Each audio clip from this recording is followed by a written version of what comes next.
कंपनियां हैं, उनके उन रैयतों को थर्ड और फोर्थ ग्रेड की नौकरी आजीवन मिलना चाहिए जब तक कंपनी हो। आज बहुत सारे लोग कहते हैं कि जरा महतो जिन बातों को उठाते हैं वो बातें पूरी नहीं हो सकती है। जरा महतो जमीन वापसी की बात उठाते हैं, जरा महतो रैयतों को पीढ़ी नौकरी करने की बात करते हैं। अरे कम से कम हम उठाते हैं तो मेरे बाद अगला पीढ़ी को स्मरण तो रहेगा कि हाँ क्या बोल के गए हैं। आज अगर 1960 में जमीन देने वाले बोल के जाते हैं कि यहाँ से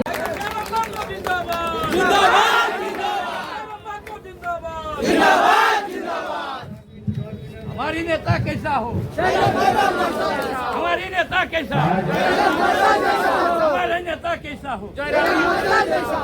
कोल्हान प्रमंडल जिला सरायकेला खरसावां अंतर्गत खरसावां की ऐतिहासिक बलिदान की भूमि में उपस्थित तमाम हमारे झारखंड के जनमानस, हमारे अभिभावक, हमारी माताएं, हमारी बहनें, हमारे नौजवान संगी साथियों, उपस्थित तमाम मीडिया के साथियों, उपस्थित हमारे पार्टी के तमाम केंद्रीय प्रमंडल जिला प्रखंड पंचायत के पदाधिकारीगण एवं कार्यकारिणी सदस्यगण तथा साथ में उपस्थित हमारे कोल्हान के तमाम विधानसभा के पूर्व प्रत्याशी, हमारे सिल्ली के प्रत्याशी देवेंद्र नाथ महतो जी, हमारे सरायकेला जिला के तमाम जिला की टीम जिनमें जिला अध्यक्ष दीपक महतो जी समेत प्रेम मांडी जो हमारे सरायकेला के प्रत्याशी, विनोद स्वासी हमारे मुसलाई के प्रत्याशी समेत जितने भी साथीगण आए हैं सभी को धड़कड़ी जोहार। आज 1 जनवरी का दिन है। अनुमान 1 जनवरी को कह सकते हैं भारत ही नहीं लगभग कुछ हिस्सों को छोड़कर पूरी दुनिया ही नववर्ष मनाती है। क्योंकि नववर्ष इसलिए पूरी दुनिया मनाती है कि सबका एक बहुमत होता है। जैसे हम आंदोलन के पास 56 सीटें हैं, बहुमत है तो उनकी सरकार है, तो ठीक उसी प्रकार 1 जनवरी मनाने वालों की संख्या ज्यादा है, इसलिए बाकी लोग भी फॉलो करते हैं। लेकिन आज के दिन सरायकेला की इस धरती में, खरसावां के इस क्षेत्र में जो गोलीकांड हुआ था, सबसे पहले उन तमाम शहीदों को श्रद्धांजलि अर्पित करते हैं। लेकिन आज उस गोलीकांड से हमें सबक लेने की भी आवश्यकता है। और आज हमें तो ऐसा लगता है कि भले वह गोलीकांड 1948 में हुआ था, लेकिन आज भी 2024 में भी झारखंड के हिस्सों में, जगह जगह के हिस्सों में आज भी वो गोलीकांड दोहराए जा रहे हैं। आज बस फर्क इतना है कि सामूहिक गोलीकांड नहीं हो रहा है। वो खरसावां का गोलीकांड सामूहिक था। 50,000 आदिवासी मूलवासी थे जिन पर गोलियां चलाई गई थी। आज भी हमारे साथ गोलीकांड हो रहा है, लेकिन टुकड़ों में हो रहा है। कभी नवा मुंडी में हमारे साथ था, तो कभी टाटा में, कभी टिस्को में, कभी उषा मार्टिन में। आज भी हमारे साथ 1948 की घटना आज भी दोहराई जा रही है। बस फर्क इतना है कि उस समय सीधा गोली मारा गया था, आज डंडा मारा जा रहा है, आज झूठे मुकदमों में फंसाया जा रहा है, आज हमें जेल की काली कोठरियों में भरा जा रहा है। बस इतना सा बदलाव हुआ। आज भी स्थिति वही है। उस समय गोलीकांड में शामिल थी उड़ीसा की मिलिट्री फोर्स यानी उड़ीसा की सरकार, और आज भी गोलीकांड में शामिल है कि उद्योग घराने, आज ये कंपनी शामिल है आज की गोलीकांड में।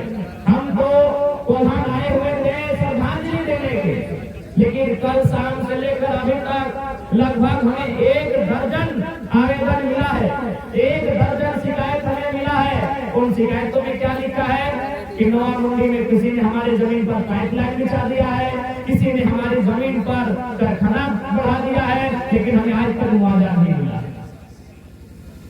खरसावां का गोलीकांड वही था, जमीन बचाने के लिए लड़ाई थी। आखिर खरसावां का गोलीकांड क्या था? खरसावां का गोलीकांड था जमीन बचाने की ही लड़ाई थी कि वे लोग खरसावां का हिस्सा उड़ीसा में मिलने नहीं देना चाहते थे। क्या था खरसावां का गोलीकांड? जमीन बचाने की ही लड़ाई थी, भाषा संरक्षण की ही लड़ाई थी, स्वाभिमान अस्मिता की लड़ाई थी। यही थी ना? क्या गवाए खरसावां गोलीकांड?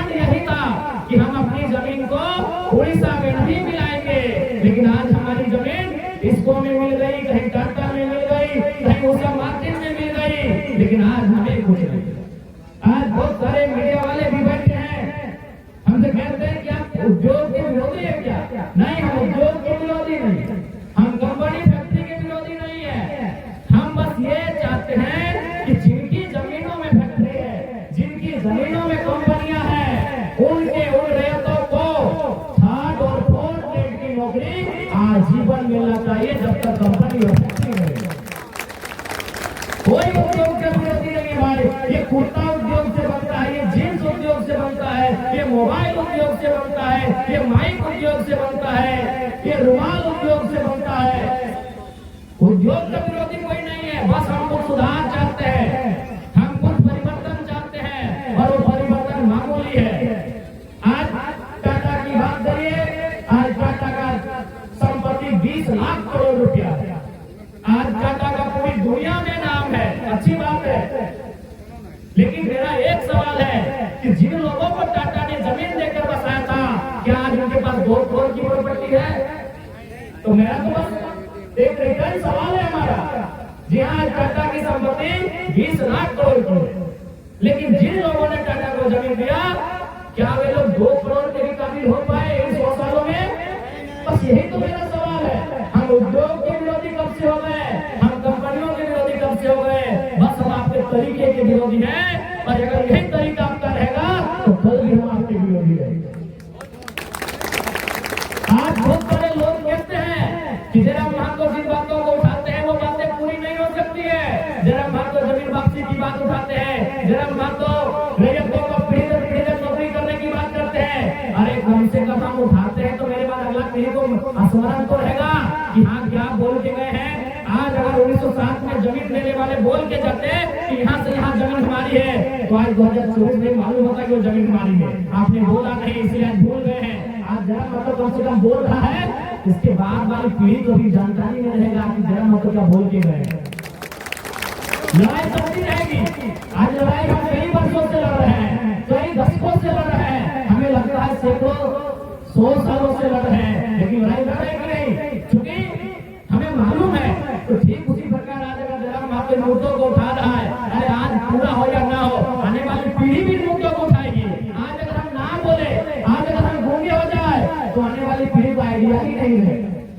ठीक है, मानते हैं कि जिन विषय को मैं उठा रहा हूँ सदन में, जमीन वापसी का मुद्दा, रैयतों को 3rd और 4th ग्रेड में आरक्षण का मुद्दा, ठीक है, हो या ना हो ये सदन का मामला है, लेकिन कम से कम आपके जहन में तो है, आपकी जानकारी में तो है, और आपको भी ये तो तर्कसंगत तो लगता है कि हाँ ऐसा होना चाहिए। मेरे बात कोई और उठाएगा, लेकिन आज अगर जयराम महतो ना बोले तो मेरे बात कौन बोलेगा फिर? इसलिए मैं जो विषय उठाता हूँ, भले वो टेढ़ी खीर हो, भले वो असंभव दिखता हो, लेकिन हमें उस विषय में बढ़ना चाहिए, हमें उस दिशा में आगे बढ़ना चाहिए। बस हमारी यही तो फरियाद है। आज बताइए हम क्या विषय उठाते हैं? आज देखिए एक भाई आके बताए कि सीओ प्रति डिसमिल 1000 रुपए मांग रहा है। हम जमीन की लड़ाई कब की लड़ रहे हैं? सरायकेला गोलीकांड की कहानी हमारे साथ आज भी दोहराई जा रही है। बस फर्क इतना है कि वहाँ 50,000 लोगों को एक साथ गोली मारा गया था, यहाँ कभी 5 लोगों को मारा जाता है, कभी 50 लोगों को मारा जाता है, कभी 500 लोगों को मारा जाता है। फर्क इतना है कि वहाँ जान से मारा गया था, आज लाठी डंडे से मारा जाता है। फर्क यह है कि वहाँ मिलिट्री से मारा गया था, यहाँ झारखंड पुलिस से मारा जाता है, कभी सीएसएफ कभी सीआरपीएफ के बहाने हमें मारा जाता है। बस यही फर्क है कि इस बार हमारे जान नहीं लिया जाता है, हमारी जान को बख्श दिया जाता है, बदले में हमें कानून के कुछ दांवपेच पे उलझा के रख दिया जाता है, हमें डरा धमका के रख दिया जाता है और हम पीछे हट जाते हैं। इसलिए आज हमें लगता है झारखंड की जनमानस को एक पूरा उलगुलान की आवश्यकता है। आज देखिए अभी स्टूडेंट वो 15 सालों से 10 सालों से किसी एग्जाम की तैयारी करते हैं, जब उनको लगता है कि नहीं हमारे साथ धोखा हुआ है, वो कभी सड़क जाम कर देते हैं, कभी आगजनी जैसी घटनाओं को अंजाम देने से पीछे नहीं हटते हैं, तो बहुत सारे और घटनाओं को अंजाम दे देते हैं, जबकि वो नौकरी की तैयारी 10 साल से करते हैं ना। यानी जो युवा जो स्टूडेंट 10 साल से नौकरी की तैयारी कर रहे हैं, उनके अंदर इतना गुस्सा है कि जमीन बनाने में हमें कई पीढ़ी लगी है, हमारा गुस्सा कितना होगा। अरे भाई, जबकि वो नौकरी की गारंटी नहीं है, कोई युवा जो तैयारी करे, अच्छी बात है, वो स्टूडेंट है, वो पार्टिसिपेट किया है, लेकिन क्या वो गारंटी है कि नौकरी उसको मिलेगी? लेकिन वो जमीन हमारी गारंटी है, तो हमारा गुस्सा कितना होना चाहिए?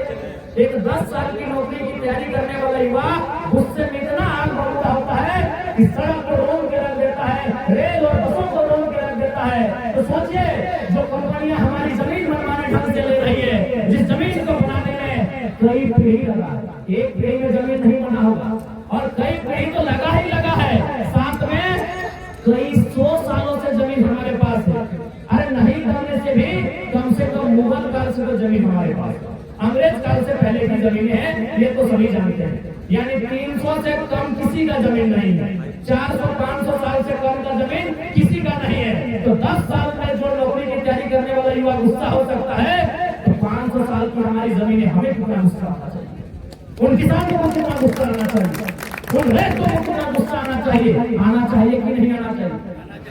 लेकिन बात यहाँ ये है ना कि सिस्टम ने इतना नोचा है कि किसान बोलता है छोड़ दो, एक दिन तो ऐसे मरेंगे, क्या है लड़ाई झगड़ा करने वाले हैं, छोड़ दो जो होगा हमारे तकदीर में ऐसा है। कभी अब एक बात सोचे कि भाई जयराम माथुर के पीछे झारखंड के लोग दृष्टि क्यों बना है? वास्तव में एक किताब का मैं उदाहरण आपको देते हैं, उस किताब का नाम है झारखंड के विस्थापितों का दर्द। उस किताब को लिखा है पुरुलिया के ज्योतिलाल महतो ने। उस किताब में वो बहुत मार्मिक लाइन लिखा है, वो कंपनियों से बिक्री करते हुए एक लाइन लिखा है कि हमें छोड़ दो, हम कालांतर से युद्ध लड़ते लड़ते थक गए हैं, अब हमें दामोदर स्वर रेखा की नदियों के किनारे शांत रहने दो, हमें अपने घर परिवार के साथ शांत रहने दो, हम लड़ाई लड़ते लड़ते थक गए हैं। सच्चाई है झारखंड की है, ये लड़ाई लड़ते लड़ते थक गए हैं, ये पुलिस का लाठी डंडा खाते खाते हार गए हैं। इसीलिए जयराम महतो के अंदर हर झारखंडी को अपना दर्द दिखता है, इसीलिए उसकी सपोर्ट की जा रही है। हम भी सोचिए कि भाई क्या कारण है झारखंड के लोग मुझे इतना प्यार करते हैं?